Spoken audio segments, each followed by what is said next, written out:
Boalmari Madhukhali Alfadanga BNP ঐক্যবদ্ধ। বলমারীতে বিশাল rally, প্রায় 15-20 হাজার মানুষের র্যালি। সেই র্যালির উপর কিছু দুষ্কৃতিকারী যারা বলমারীতে নানা রকম মাদক ব্যবসা বাণিজ্য অপরাধমূলক কর্মকাণ্ডের সঙ্গে জড়িত, তাদের সঙ্গে আমাদের পার্শ্ববর্তী থানা সালতা থেকে প্রায় 500-600-র মতো দেশীয় অস্ত্রশস্ত্র সুসজ্জিত হয়ে বস্তায় বস্তায় ইটের খোয়া নিয়ে এসে লোকজনের উপর আক্রমণ করে। মূলত এই সব যৌথভাবে এই মহড়ার ভিতরে যুক্ত ছিল। আপনারা জানেন বিগত দিনের স্বৈরাচারের দোসর বিএনএফের ভারপ্রাপ্ত চেয়ারম্যান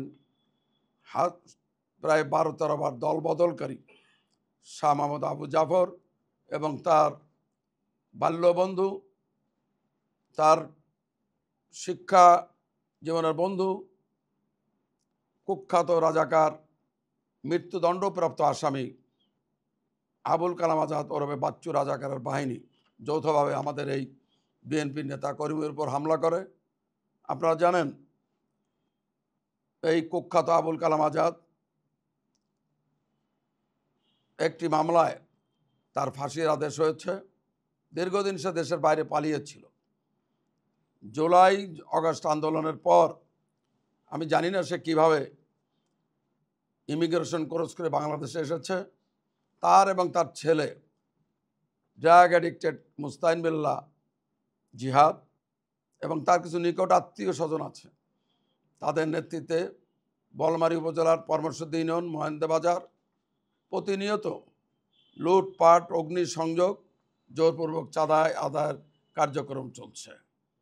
আমি বহুবার প্রশাসনের দৃষ্টি আকর্ষণ করার চেষ্টা করেছি। তাদের বাড়ি সালতা উপজেলায় আমাদের ফরিদপুর 2 নির্বাচনী এলাকায়। কীভাবে তারা অন্য একটি থানায় এসে একের পর এক লুটপাট, চাঁদাবাজি করছে, মানুষের বাড়িতে অগ্নিসংযোগ করছে, মা বোনের উপর অত্যাচার নির্যাতন করছে এবং তাদের অত্যাচারে বহু দরিদ্র নিরীহ মানুষেরা এই দেশ থেকে পালিয়ে যাওয়ার জন্য বা অন্যত্র পালিয়ে থাকতে বাধ্য হচ্ছে। একটি দেশ, স্বাধীন সার্বভৌম দেশ, সে দেশে আইন আছে, নিয়ম কানুন আছে। সামান্য একজন অপরাধী যেখানে পালিয়ে জীবন বাঁচাতে পারে না, সেখানে কিভাবে একজন মৃত্যুদণ্ডপ্রাপ্ত আসামি প্রকাশ্যে থেকে এমন ন্যাক্কারজনক চাঁদাবাজি, লুটপাট, সন্ত্রাসী কর্মকাণ্ড করছে, সেটা আমার বোধগম্য নয়।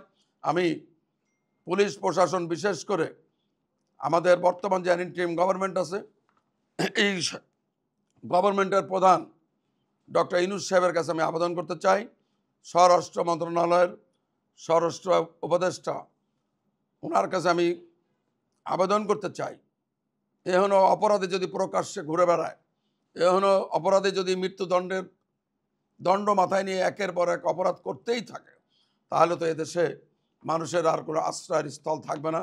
এদেশে মানুষ কোথাও আর শান্তিপূর্ণভাবে বসবাস করতে পারবে না।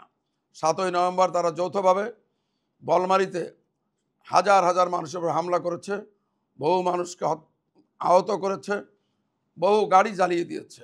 মূলত তাদের উদ্দেশ্যটা ছিল বিএনপির ভিতর বিভক্তি আছে এটা প্রমাণ করে এই আবু জাফর, যিনি কিনা 13 বার দল পাল্টিয়েছেন, বিগত দিনে শেখ হাসিনার কাছ থেকে প্রায় 14 কোটি টাকা নিয়ে আমাদের দলের আন্দোলন সংগ্রামে যারা লিপ্ত ছিল, যারা নানাভাবে কষ্ট পেয়েছে, তাদের বুকে ছুরি মেরে এই জাফর মোটা অঙ্কের টাকা ঘুষ খেয়ে আমি নির্বাচনে অংশগ্রহণ করে জামানত হারায়। এই জামানত হারানো ব্যক্তিটি আবার নানাভাবে বিএনপিতে ঢোকার জন্য চক্রান্ত করছে। 7ই নভেম্বরে মূলত এই আবু জাফর এবং তার দোসর আবুল কালাম আজাদের যৌথ হামলা ছিল বিএনপিকে দুর্বল করে দেওয়া এবং দেশের মানুষের কাছে, বিএনপির কেন্দ্রীয় নেতৃত্বের কাছে প্রমাণ করা যে বিএনপি বলমারী, মধুখালী, আলফাডাঙ্গায় ঐক্যবদ্ধ নয়। মূলত বলমারী, মধুখালী, আলফাডাঙ্গা বিএনপি ঐক্যবদ্ধ।